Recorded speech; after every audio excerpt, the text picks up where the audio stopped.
कहानी की शुरुआत में हम एक लड़के को स्कूल में देखते हैं जो कि कानों में ईयरबड्स लगाकर एक छाता लेकर अपने घर की ओर निकल पड़ता है।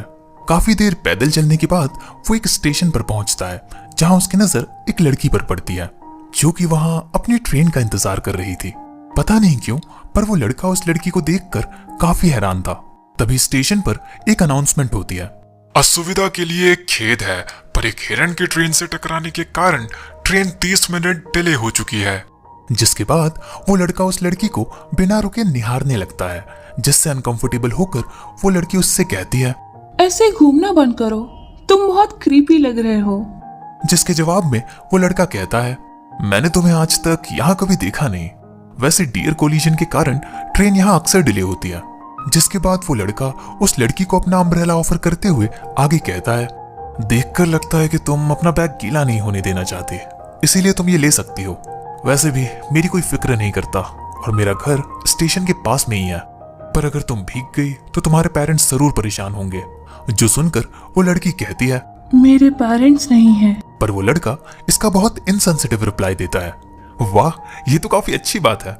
ये सुनकर वो लड़की हैरान हो जाती है और उससे वो छाता ले लेती है, पर साथ में वो उसका नंबर मांगती है ताकि वो उसका छाता उसे वापस लौटा सके। फिर वो अपना कॉन्टैक्ट इन्फॉर्मेशन एक्सचेंज करते हैं, जिससे हमें उन दोनों का नाम पता चलता है।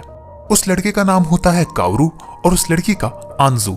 जिसके बाद सीन चेंज होता है और हम कावरू को घर से निकलते हुए देखते हैं। वो रोज की तरह ट्रेन से स्कूल जा रहा था। स्कूल पहुंचने के थोड़ी देर बाद उसे एक सरप्राइज मिलता है, क्योंकि आंजू उसके स्कूल की एक न्यू ट्रांसफर स्टूडेंट थी जो कि टोक्यो से यहाँ आई थी। पर जब टीचर उसे अपना इंट्रोडक्शन देने को बोलती है तो वो साफ इनकार कर देती है और सिर्फ कावरू से बात करके अपनी सीट पर जाके बैठ जाती है। जिस बात से पूरी क्लास में हंगामा मच जाता है कि आखिर ये दोनों एक दूसरे को कैसे जानते हैं। इवन कावरू का फ्रेंड शोहे तो बिल्कुल क्रेजी हो जाता है और कहता है, ये क्या हो रहा है भाई, ये क्यों हो रहा है, तू उसको कैसे जानता है भाई। फिर क्लास शुरू हो जाती है और ब्रेक टाइम में कुछ गर्ल स्टूडेंट्स उससे दोस्ती करने के लिए उसे अप्रोच करती हैं, पर आंजू उनसे बात करने से साफ इनकार कर देती है। जिसके बाद कुछ लड़के भी अपना लक आजमाते हैं, पर वो भी बुरी तरह फेल हो जाते हैं। ये सब देखते हुए शोहे हमारे एमसी को कहता है, भाई ये लड़की क्या है भाई इसको अप्रोच ही नहीं कर सकते भाई। पर तभी वहां पर कोहारू नाम की एक लड़की की एंट्री होती है जो कि शायद खुद को गर्ल्स की लीडर समझती है। उसे आंजू का ऐसे इग्नोर कर देने वाला एटीट्यूड बिल्कुल पसंद नहीं आता, इसीलिए वो इमीडिएटली आंजू के हाथ से उसकी बुक ले लेती है और हमें पता चलता है कि वो कोई नॉवल नहीं बल्कि एक मांगा पढ़ रही थी। सब लोग उसके उस मांगा का मजाक उड़ाने लगते हैं, जो ऑफ कोर्स आंजू को पसंद नहीं आता। पर हद तो तब होती है जब कोहारू उसकी मांगा जानबूझकर नीचे गिरा देती है। इस बात पर आंजू को गुस्सा आ जाता है और वो कोहारू को चेहरे पर एक जोर का पंच मारती है, जिससे उसके नाक से खून निकलने लगता है। इससे पूरी क्लास में हंगामा मच जाता है। इवन कावरू के चेहरे पर भी डर साफ झलक रहा था। जिसके बाद हमें एक दूसरा सीन दिखाया जाता है जिसमें हम कावरू की छोटी बहन कैरन की तस्वीर देखते हैं, जिसकी बचपन में ही एक हादसे से डेथ हो गई थी। इसीलिए कावरू वहां बैठकर उसके लिए प्रे करता है। फिर रात को जब कावरू अपने बेड पर लेटकर गाने सुन रहा होता है, तभी उसे कुछ टूटने की आवाज आती है। नीचे जाकर वो देखता है शराब के नशे में उसका डैड कुछ भी बक रहा था। कावरू को नोटिस करने के बाद उसका बाप उसे उसके बालों से पकड़कर दीवार पे दे मारता है। अबे सब तेरी गलती है, तेरी वजह से कैरन मरी। जब देखो कान में ईयरबड्स डाल के म्यूजिक सुनता रहता है। तुम्हारे बीच जो है तो मुझे कोई फर्क नहीं पड़ता, पर कैसे भी मुझे मेरी कैरन वापस कर। ये सब सुनकर कावरू वहां से भागने लगता है। वो भागता ही रहता है, रुकने का नाम ही नहीं लेता और फाइनली वो एक रेलवे ट्रैक के पास आकर रुकता है।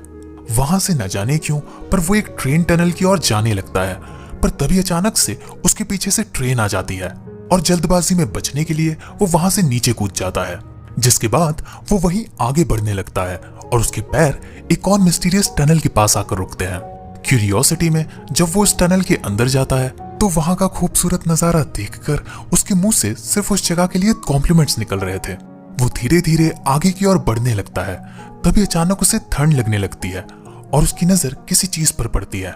वहां पहुंचकर उसकी आंखें फटी की फटी रह जाती है, क्योंकि वो सामने जो जूता देखता है वो किसी और का नहीं बल्कि कैरन का था। कंफ्यूज होकर वो खुद से यही सवाल करने लगता है कि आखिर ये यहाँ क्या कर रहा है। अपने सवालों का जवाब ढूंढने के लिए वो कैरन का नाम लेते हुए आगे दौड़ने लगता है। जहां उसकी मुलाकात एक पैरट से होती है। वो फिर से हैरान हो जाता है क्योंकि उस तोते की भी डेथ हो चुकी थी। डर के मारे वो उस टनल की एंट्रेंस की ओर भागने लगता है और बाहर आकर अपने हाथों को देखकर खुद से कहता है, तो ये सब कोई इल्यूजन नहीं है, ये रियलिटी है। घर आकर वो उस तोते को एक पिंजरे में डाल देता है। तभी वो गलती से कुछ आवाज कर देता है, जिसके कारण उसके डैड को पता चल जाता है कि वो घर आ चुका है। कारू का बाप उसके रूम में आकर सीधा उसे अपने गले लगा लेता है। मुझे माफ कर दो कारू, मैं उस रात नशे में था। पता नहीं मैं क्या करता अगर मैं तुम्हें भी खो देता। प्लीज आगे से ऐसा मत करना। वैसे तुम किसके घर पर थे? ये मत बोलना कि तुम सड़कों पे सो रहे थे। तो कारू रिप्लाई देता है, नहीं, मैं बस बाहर थोड़ा टहलने गया था। ये सुनकर उसका डैड नाराज हो जाता है। कोई बात नहीं अगर तुम मुझे नहीं बताना चाहते, पर अगर आगे से तुम इस तरह एक हफ्ते के लिए गायब हो गए तो मैं तुम्हें माफ नहीं करूंगा। कारू ये सुनकर हैरान हो जाता है और डेट चेक करने के लिए अपना फोन यूज करता है, पर अनफॉर्चुनेटली उसकी बैटरी डिस्चार्ज होती है। चार्ज पे लगाने के बाद वो देखता है कि एक हफ्ता बीत चुका है। उसको बहुत से मैसेज आ रखे थे शोहे और आंजू की तरफ से। अगले दिन स्कूल पहुंचते ही शोहे कारू से कहता है, भाई तुझे क्या हो गया था भाई? भाई तू मर तो नहीं गया था ना भाई? तभी आंजू भी वहां आ जाती है। ओ, तुम जिंदा हो? ठीक है, फिर मैं तुम्हारा अम्ब्रेला लेकर आ जाऊंगी। जिसके बाद सीन चेंज होता है और हम कारू को फिर से उस मिस्टीरियस टनल के पास जाते देखते हैं। बेशक उसके चेहरे पर डर साफ झलक रहा था, पर वो हिम्मत करके उसके अंदर जाने लगता है और एक जगह रुककर कहता है, ये कोई सपना नहीं है, ये तो सच में ओराशिमा टनल है। इसका मतलब मैं कैरन को वापस ला सकता हूँ। पर तभी आंजू वहां आ जाती है और कारू से उस जगह के बारे में पूछती है। घबराते हुए कारू आंजू का हाथ पकड़कर उसे उस टनल से बाहर ले आता है। बाहर कुछ सेकंड्स में ही दोपहर से आधी रात हो चुकी थी, जिसके बाद वो आंजू को सारी बात बताता है कि ये ओराशिमा टनल है। इसका टाइम बाहर की दुनिया से अलग चलता है और अगर कोई उस टनल के एंड तक पहुंच गया तो वो अपनी कोई भी विश पूरी कर सकता है। हालांकि इसके बदले उसे अपने हंड्रेड्स ऑफ ईयर्स का सैक्रिफाइस करना होगा। ये सुनकर आंजू उससे पूछती है, क्या तुम्हें वो मिला जो तुम्हें चाहिए था? अभी तक तो नहीं, पर मैं यकीन से कह सकता हूँ कि मुझे मिल जाएगा। जो सुनकर आंजू खुश हो जाती है और उससे डील करती है। क्या तुम मेरे साथ काम करोगे? जिस बात से कारू हैरान हो जाता है। कुछ ऐसा है जो तुम्हें भी चाहिए और कुछ ऐसा है जो मुझे भी चाहिए।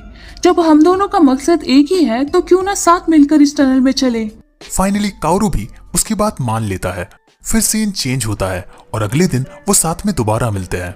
आंजू कहती है, आज से हमारा जॉइंट ऑपरेशन शुरू होगा। स्कूल के बाद हम सीधा रेल रोड क्रॉसिंग पर मिलेंगे और याद रहे हम दोनों इस टनल के बारे में किसी को नहीं बताएंगे। ये सीक्रेट बस हम दोनों के बीच में रहेगा।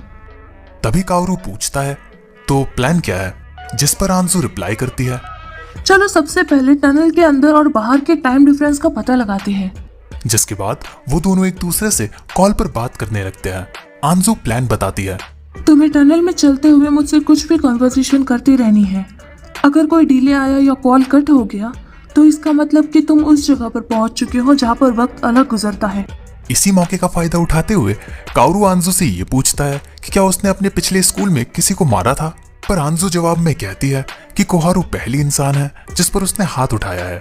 और कारू के पूछने पर कि फिर तुमने उससे माफी क्यों नहीं मांगी, आंजू बोलती है कि लड़ाई कोहारू ने शुरू की थी तो माफी भी पहले उसे ही मांगनी चाहिए। तभी इस कॉन्वर्सेशन के बीच कॉल कट हो जाता है। कारू इमीडिएटली पीछे मुड़कर एंट्रेंस की ओर भागता है और उसके बाहर आते ही आंजू उसे बताती है कि 65 मिनट्स बीत चुके हैं। कॉल डिस्कनेक्ट हो गया था जैसे ही मैंने लाल मैपल ट्रीज को क्रॉस किया। ठीक जैसा मैंने सोचा था। चलो ऐसे ही इन्वेस्टिगेशन जारी रखते हैं। फिर सीन चेंज होता है और स्कूल के बाद वो फिर से एक दूसरे से रेल रोड क्रॉसिंग पर मिलते हैं और आज वो टनल में पता लगाते हैं कि 3 सेकंड में बाहर की दुनिया में बीत जाते हैं पूरे 2 घंटे, यानी 30 सेकंड में 20 घंटे, 1 घंटे में 100 दिन और 1 दिन में 6.5 साल। फिर अगले दिन वो ये पता लगाते हैं कि टनल के अंदर टेक्स्ट मैसेज जाते हैं कि नहीं और इसमें भी टाइम डिफरेंस निकल के आता है। फिर नेक्स्ट डे वो उस टनल का बाहर से ही कोई एग्जिट ढूंढने लगते हैं। उन्हें एग्जिट तो नहीं मिलता पर कुछ और जरूर मिल जाता है। एनीवेज, एक सीन में शोहे कारू से कहता है, भाई ये क्या हो रहा है भाई? तुम दोनों आजकल इतना मिल क्यों रहे हो भाई? कहीं तुम दोनों डेट तो नहीं कर रहे हो ना भाई? इसी बीच हम कोहारू और आंजू को एक दूसरे से माफी मांगते हुए भी देखते हैं। फिर नेक्स्ट एक्सपेरिमेंट में वो दोनों टनल के अंदर एक टेक्स्ट मैसेज के थ्रू मैपल ट्री के बाहर और अंदर के टाइम डिफरेंस का पता लगाने की कोशिश करते हैं। काओरू के आगे जाते ही आंजू मैसेज भेज देती है, पर जैसे ही काओरू पीछे मुड़कर देखता है वो चौंक जाता है क्योंकि आंजू इधर से उधर टेलीपोर्ट हो रही थी। फिर आखिर में वो एक जगह डिप्रेस होकर बैठ जाती है। उस शौक से होश में आते ही काओरू मैपल ट्रीज को क्रॉस करके बाहर निकलता है और कहता है, मुझे माफ करना, मैंने देर कर दी। तुम ठीक तो हो ना? तुम्हारी गलती नहीं है। वैसे 7 घंटे बीत चुके हैं, मैसेज का क्या हुआ? पर काओरू के चेक करने पर उसे कोई मैसेज नहीं मिलता और वो दोनों आज की रिसर्च यहीं खत्म करते हैं। जिसके बाद हमें एक दूसरा सीन दिखाया जाता है जिसमें वो दोनों टनल की रिसर्च के लिए नहीं बल्कि घूमने निकलते हैं। वो दोनों एक्वेरियम में जाते हैं और इधर उधर की बातें करने लगते हैं। जैसे कि आंजू कहती है, काओरू, मैंने तुम्हें कभी हंसते हुए नहीं देखा। ओह ऐसा क्या? वैसे तुम तो बहुत हंसती हो, बिल्कुल फुल ऑफ कॉन्फिडेंस। तभी आंजू सीरियस होकर बोलती है, उस वक्त जब तुमने उस ट्री को क्रॉस किया मैं डर गई थी। मुझे लगा कहीं उस टनल का इस दुनिया से लिंक ना टूट जाए। फिर मैं चाहे कितनी भी कोशिश कर लूं तुम तक नहीं पहुंच पाऊंगी। इसलिए मैं चाहती हूँ हम दोनों ऐसे ही बातें करते रहें, क्योंकि इस जॉइंट ऑपरेशन में हम दोनों पार्टनर्स हैं। ये सुनकर काओरू आंजू को क्विट करने का भी सजेशन देता है, पर आंजू भी जिद पे अड़ी थी। उसे लगता है कि अगली बार तो सीधा उसकी विश पूरी हो जाएगी। तभी काओरू उसे बताता है कि वो पहले इस एक्वेरियम में आ चुका है अपने मॉम डैड और उसकी छोटी बहन कैरन के साथ। पर आंजू इस बात से हैरान हो जाती है कि उसकी एक बहन भी है। तो काओरू अपनी बात कंटिन्यू करता है, वो एक पेड़ से गिरकर मर गई। वो हमेशा दूसरों की खुशी चाहती थी, पर एक दिन हम दोनों की लड़ाई हो गई और मैं थोड़ी देर के लिए बाहर चला गया।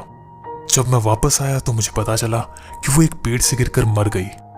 वो मेरे लिए एक बीटल पकड़ने की कोशिश कर रही थी, तभी यह हादसा हुआ। इसके बाद मेरी मॉम ने घर छोड़ दिया और मेरे डैड ने पीना शुरू कर दिया। हमारी फैमिली टूट चुकी थी।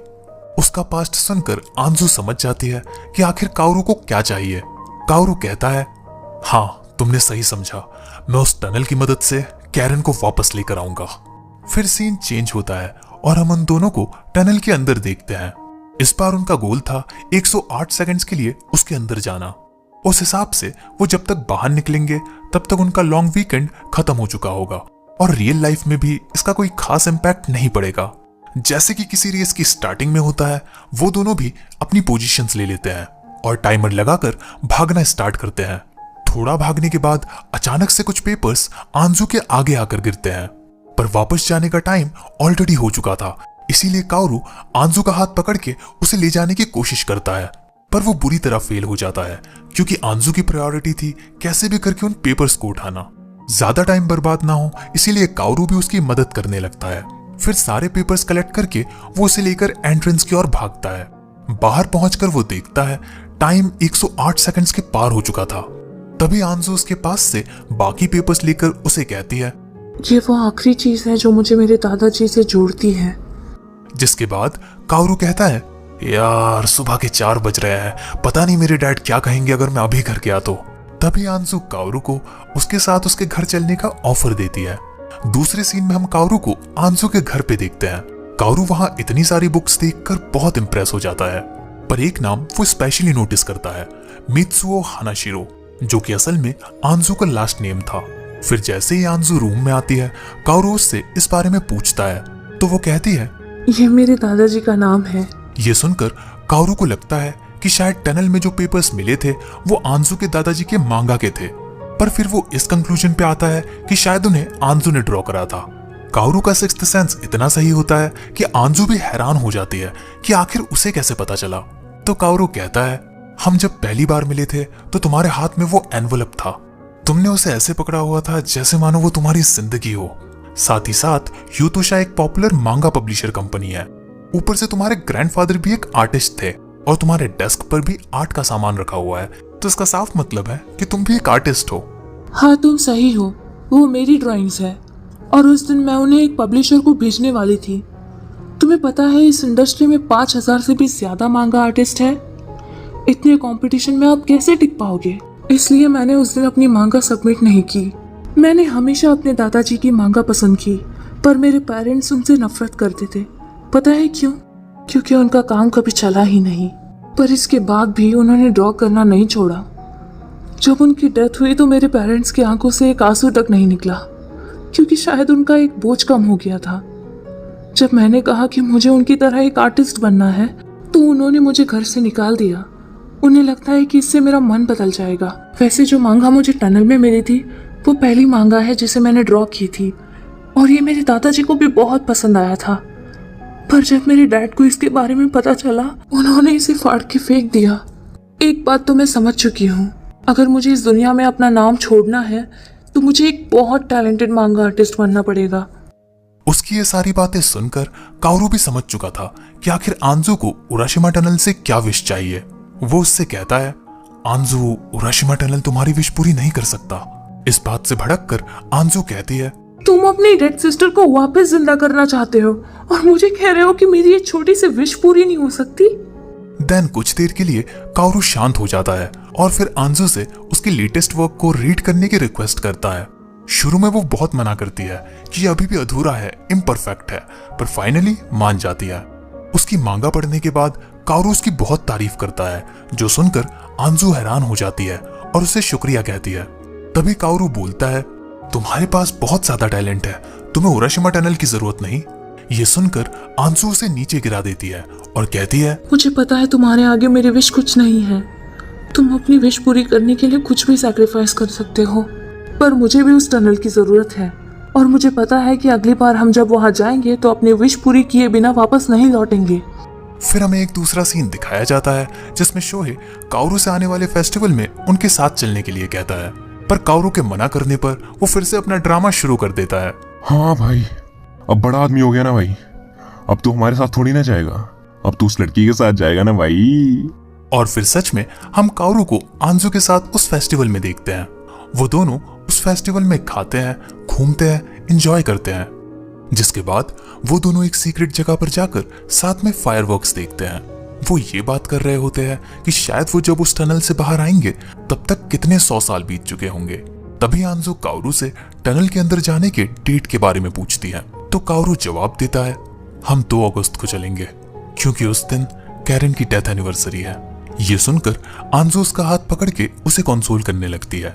फिर सीन चेंज होता है जिसमें हम काओरू को ट्रेन से घर जाते हुए देखते हैं। तभी उसे आंजू का मैसेज आता है, आज के लिए शुक्रिया, बहुत मजा आया। पर जैसे ही काओरू घर पहुंचता है उसे किसी तीसरे इंसान की आवाज आती है। वो जब दरवाजे के गैप से झांक कर देखता है तो उसे एक लेडी दिखाई देती है, जिसे देखकर वो हैरान हो जाता है। फिर उसका बाप दरवाजा खोलकर उसे अंदर लेकर आता है और उसे बताता है, कारू, तुम बिल्कुल सही वक्त पर आए हो। ये औरत तुम्हारी नई मॉम बनने वाली है। मुझे माफ करना, मैंने तुम्हें पहले नहीं बताया, पर क्या करें, हम दोनों की टाइमिंग्स अक्सर मैच नहीं करती। लेकिन ये सब सुनकर तो मानो काओरू को सदमा ही लग जाता है। वो वहां अंदर रखे अपनी बहन की तस्वीर की ओर देखता है, जिसके बाद वो बहुत गहरी सांसें लेता है और अचानक उसकी तबीयत खराब होने के कारण वो उल्टी करने लगता है। पर इस बात से तंग आकर उसका डैड उसे कमरे से बाहर फेंक देता है। फिर जैसे तैसे खुद को संभाल कर काओरू अपने कमरे में आता है और रोने लगता है, जिसके बाद हमें अगले दिन सुबह का सीन दिखाया जाता है। आंजू के बुलाने पर काओरू उससे कैफे में मिलने जाता है। वहां आंजू उससे कहती है, तुम्हें याद है मेरी जो मांगा तुमने पढ़ी थी? मैंने उसके बाद उसे एक पब्लिशर के पास भेजा था। वैसे मुझे कुछ खास उम्मीद तो नहीं थी, पर आज सुबह ही मुझे एडिटर का कॉल आया था। उन्होंने कहा कि उन्हें मेरा काम पसंद आया। जो सुनकर काओरू कहता है, मुझे मांगा इंडस्ट्री के बारे में ज्यादा तो नहीं पता, पर इसका मतलब तो यही है ना कि तुम एक ऑफिशियल मांगा आर्टिस्ट बनने वाली हो? कुछ ठीक से कंफर्म नहीं है, क्या पता बाद में वो मना कर दे। पर ये सब सुनने के बाद काओरू आंजू को मोटिवेट करने लगता है और उसे बताता है कि उसके अंदर टैलेंट है। लेकिन तभी वेट्रेस उनके लिए खाना लेकर आती है, जिस वजह से काओरू की बात अधूरी रह जाती है। फिर आंजू कहती है, खैर छोड़ो, जो भी हो, कल हम दोनों टनल में घुस रहे हैं और ये डिसीजन फाइनल है। लेकिन हमारे एमसी का कुछ और ही प्लान था और वो उसे कल के प्लान को पोस्टपोन करने को कहता है, क्योंकि उसके अकॉर्डिंग आंजू अभी भी रेडी नहीं थी। फिर सीन चेंज होता है जिसमें हम उन्हें उसे स्टेशन पर देखते हैं जहां वो दोनों पहली बार मिले थे, और इस बार भी वहां अनाउंसमेंट होती है, डियर कोलिजन की वजह से ट्रेन 30 मिनट डिले होगी। तभी काओरू वहां से एक सनफ्लावर तोड़कर लाता है और सेम उस दिन के सीन को रिपीट करता है। बस फर्क इतना था कि इस बार उसके हाथ में अम्ब्रेला नहीं बल्कि एक सनफ्लावर होता है। उसके इस एक्ट से आंजू पहले थोड़ी कंफ्यूज हो जाती है, पर फिर आखिर में क्या हो रहा है समझकर उसका साथ देने लगती है और उस एक्ट को रिपीट करने के बाद वो दोनों जोर जोर से हंसने लगते हैं। तुम मुस्कुराते हुए बहुत अच्छे लगते हो, इसलिए मुस्कुराते रहा करो। साथ ही साथ वो ये भी कहती है कि मैंने अब तक तुम्हारा अम्ब्रेला वापस नहीं किया। तो कावरू जवाब देता है कि इसकी जरूरत नहीं, वो वैसे भी सस्ता सा चाहता है। इसके बाद हमें एक दूसरा सीन दिखाया जाता है जिसमें कावरू अपने फोन से सारे मैसेजेस डिलीट कर देता है और हम उसे एक बैकपैक के साथ देखते हैं। अगले दिन सुबह बहुत देर तक कावरू की तरफ से कोई रिप्लाई ना आने पर आंजू उसके घर चली जाती है, जहां कावरू के डैड से उसे पता चलता है कि वो कल रात को बाहर चला गया था और अब तक वापस नहीं आया। ये सुनकर आंजू हैरान हो जाती है और वहां से दौड़ते हुए जाने लगती है, क्योंकि वो गैस कर सकती थी कि कावरू कहाँ गया होगा। भागते हुए वो उसके साथ बिताए सारी मेमोरीज को याद करने लगती है और एक पत्थर से टकरा के उराशिमा टनल के सामने जा गिरती है। तभी उसे कावरू की तरफ से कुछ मैसेजेस आते हैं। जब तक तुम्हें यह मैसेज मिलेगा मैं उराशिमा टनल के अंदर जा चुका हूंगा। हाँ, शायद तुम मुझसे गुस्सा हो या शायद निराश या फिर दोनों, पर तुम्हारे पास टनल के अंदर जाने की कोई वजह नहीं है। हम देखते हैं कावरू सारे मैसेज भेज के अपना फोन वही टनल में फेंक देता है। उसका मैसेज कंटिन्यू होता है, तुम्हारे अंदर टैलेंट है और ये मैं उस दिन तुम्हारी मांगा पढ़ के ही समझ गया था। ऊपर से तुम्हें एक एडिटर ने कांटेक्ट किया था, इससे बड़ी बात और क्या हो सकती है। अब मैं तुम्हें उराशिमा टनल की सच्चाई बताता हूँ। ये जो अफवाहें हैं कि इस टनल से तुम्हारी कोई भी विश पूरी हो सकती है, ये असल में झूठ है। उराशिमा टनल एक जगह है जहां से तुम अपनी खोई चीजें वापस पा सकते हो। इसीलिए अगर तुम मेरे साथ अंदर भी चलती तो तुम्हें कुछ नहीं मिलता। मैं माफी चाहता हूँ कि मुझे इस तरह से जाना पड़ रहा है, पर मैं चाहता हूँ हजारों सालों बाद जब मैं बाहर आऊं मुझे तुम्हारी मांगा पढ़ने को मिले। इन कुछ दिनों में मैंने हम दोनों के इस अलायंस को बहुत एंजॉय किया, इसीलिए मैं कहना चाहता हूँ अलविदा। ये मैसेजेस पढ़कर आंजू रोने लगती है। सिर्फ आंजू ही नहीं बल्कि आसमान भी रोने लगता है। I mean, बारिश होने लगती है। वो कहती है, कायर हो तुम, मैं तुमसे नफरत करती हूँ। तुम सिर्फ खुद के बारे में सोच रहे हो, ऐसे बिना बताए जाकर बस कूल बनने की कोशिश कर रहे हो। तुम्हें पता भी है मैं क्या महसूस कर रही हूँ। सच तो यह है कि मैं बस तुम्हारे साथ रहना चाहती हूँ। उसके लिए मैं पूरी दुनिया छोड़ने को तैयार थी। दूसरी ओर हम देखते हैं कावरू के लिए टनल में 14.5 घंटे बीत जाते हैं, यानी कि बाहर की दुनिया में पूरे 4 साल। साफ नजर आ रहा था कि इतना चलते हुए वो पूरी तरह से थक चुका है और आखिर में वो कैरन का नाम लेते हुए नीचे गिर जाता है। तभी उसे आगे एक रोशनी चमकती हुई दिखती है, जिसके बाद वो उसकी ओर बढ़ने लगता है। वहां पहुंचकर पता चलता है कि वो एक स्लाइडिंग डोर है। उसे खोलते ही हर तरफ अंधेरा छा जाता है और जब कावरू अपनी आंखें खोलता है वो खुद को एक रूम में पाता है। तभी उस रूम का दरवाजा खोलकर कैरन आती है और उससे कहती है कि कमाल की बात है तुम इतनी जल्दी उठ गए। देन हम देखते हैं कि कावरू भी एज में छोटा हो चुका होता है, जैसे कि मानो ये सब रियल नहीं बल्कि उसकी मेमोरीज हो। हालांकि उसे कुछ भी याद नहीं रहता। उसकी बहन उसके लिए बनाना जूस लाती है और कहती है कि आज डिनर वो बनाएगी। मगर कावरू के पूछने पर कि आखिर डिनर में क्या बनेगा, कैरन बताती है इंस्टेंट नूडल्स और माइक्रोवेव वाले राइस बॉल्स, जो सुनकर कावरू हंसने लगता है क्योंकि टेक्निकली इसे खाना बनाना थोड़ी कहते हैं।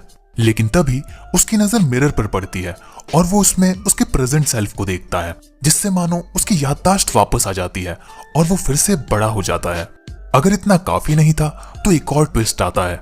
जो फोन कावरू ने टनल में फेंक दिया था वो अब उसके ठीक सामने होता है और उसमें काफी सारे मैसेज आ रहे होते हैं। जब कावरू फोन उठाकर देखता है तो वो मैसेज आंजू के होते हैं, वो मैसेज जो उसने डिलीट कर दिए थे। कावरू को समझ आ जाता है उराशिमा टनल सारी खोई चीजों को वापस लेकर आ रहा है।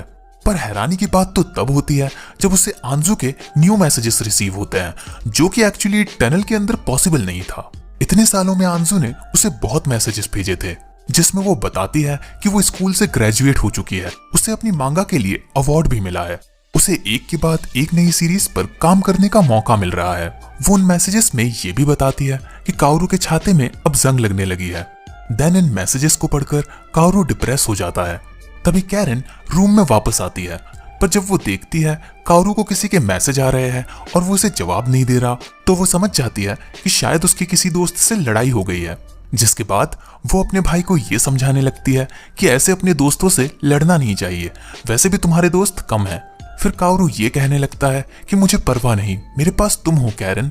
तो कैरन उसे बताने लगती है कि हाँ मैं तो हूं ही, और मुझे इस बात की बहुत खुशी है कि तुम मुझसे इतना प्यार करते हो भैया, पर इसके साथ मैं ये भी चाहती हूँ कि तुम मेरे अलावा किसी और लड़की के प्यार में भी गिरो, ताकि जब ऐसा हो तो हम तीनों मिलकर खुश रहें। ये सब सुनकर तो मानो हमारे एमसी की सारी उलझन ही दूर हो जाती है और वो अपना मन बना लेता है कि उसे क्या करना चाहिए। तभी उसे आंजू का एक मैसेज आता है, तुम जिस दिन से गए हो मैं उस दिन से रोज तुम्हारी राह देख रही हूँ। जिसके बाद काओरू कैरन से कहता है, मैं तुम्हारे साथ यहाँ रहना चाहता हूँ कैरन, पर फिलहाल एक लड़की है जिससे मुझे मिलना है। फिर तो कैरन भी उसे एनकरेज करने लगती है और काओरू दरवाजा खोलकर वहां से चला जाता है। देन सीन चेंज होता है। हम आंजू को देखते हैं जो कि अब बड़ी हो चुकी थी। वो अपने फोन में काओरू के लास्ट मैसेज को देखते हुए कहती है, क्या तुम फिर वापस कभी नहीं आओगे? दूसरी ओर हम देखते हैं काओरू टनल में भाग रहा होता है। वो बार बार आंजू का नाम रिपीट करते हुए उसके साथ बिताए हुए सभी लम्हों को याद करने लगता है, जैसे कि आंजू ने किया था। टनल के बाहर वक्त तेजी से बीत रहा होता है, जिसके बाद काओरू अपने फोन में कुछ टाइप करने लगता है और अचानक से नीचे गिरकर बेहोश हो जाता है। फिर सीन चेंज होता है जिसमें आंजू को किसी का मैसेज आता है, जिसके बाद हम उसे कैफे में देखते हैं। उसका कलीग उसे कहता है, यार तुम्हें अब ब्रेक ले लेना चाहिए। तुम जब से इस मांगा इंडस्ट्री में आई हो तब से लगातार काम ही किए जा रही हो। वैसे तुम हमेशा इस छाते को अपने साथ क्यों लेकर चलती हो? क्या ये किसी तरह का लकी चार्म है? पर आंजू उसकी बात का कोई जवाब नहीं देती। तो उसका कलीग आगे कहता है, खैर छोड़ो, बाकी काम मैं संभाल लूंगा, तुम फिलहाल रेस्ट करो। जिसके बाद हमें एक दूसरा सीन दिखाया जाता है जिसमें आंजू स्टेशन पर ट्रेन का इंतजार कर रही थी और हर बार की तरह फिर से डियर कोलिजन का अनाउंसमेंट होता है। लेकिन तभी आंजू बहुत जोर जोर से रोने लगती है। वो काओरू का नाम लेकर कुछ कहने की कोशिश करती है, पर उसके रोने के कारण उसके मुंह से शब्द ठीक से बाहर ही नहीं आ पाते। देन उसे किसी का मैसेज आता है। चेक करने पर पता चलता है कि वो मैसेज और किसी का नहीं बल्कि काओरू का होता है और उस मैसेज में लिखा था, आई लव यू। जिसके बाद वो वहां से भागकर जाने लगती है, रेलवे ट्रैक से होते हुए जंगलों के पार, और फाइनली वो अपनी मंजिल तक पहुंच जाती है, उराशिमा टनल पर। फिर सीन चेंज होता है। काओरू अपनी आंखें खोलता है और वो सामने आंजू को पाता है। आंजू बताती है कि पूरे 8 साल बीत चुके हैं। ये सुनकर काओरू कहता है, तुम यहाँ क्या कर रही हो? तुम बहुत देर लगा रहे थे इसलिए मैं ही तुम्हें लेने आ गई। जिसके बाद वो दोनों किस करने लगते हैं। वो किस पूरे 10 सेकंड तक चली, यानी कि 6.5 घंटे। जिसके बाद वो दोनों साथ में टनल से बाहर निकलते हैं। तब तक तो बाहरी दुनिया में 5 साल और बीत चुके होते हैं। काओरू के लिए पूरे 13 साल और आंजू के लिए 5 साल। आखिर में इतना वक्त इसलिए लग गया क्योंकि आंजू को काओरू को टनल के काफी गहराई में जाकर ढूंढना पड़ा, जिसमें घंटों लग गए। तभी काओरू कहता है, काफी कुछ बदल गया होगा। कम से कम हजारों साल तो नहीं बीते ना? फिर काओरू आंजू को बताता है कि कैसे टनल के अंदर उसे उसके न्यू मैसेज भी रिसीव हुए, जो कि पॉसिबल नहीं होना चाहिए था। ये सुनकर आंजू मुस्कुराते हुए कहती है, शायद वो मैसेज तुम्हें रिसीव नहीं हुए बल्कि टनल ने तुम्हें लौटाए। टनल के अकॉर्डिंग शायद तुमने मुझे भी खो दिया था। जिसके बाद अचानक से बारिश शुरू हो जाती है और काओरू नोटिस करता है आंजू के हाथ में उसका पुराना अम्ब्रेला होता है और वो दोनों उसका इस्तेमाल करने लगते हैं। क्या कमाल की स्टोरी है यार। एक अम्ब्रेला को लौटाने में पूरे 13 साल लग गए। इसी के साथ ये मूवी एंड होती है।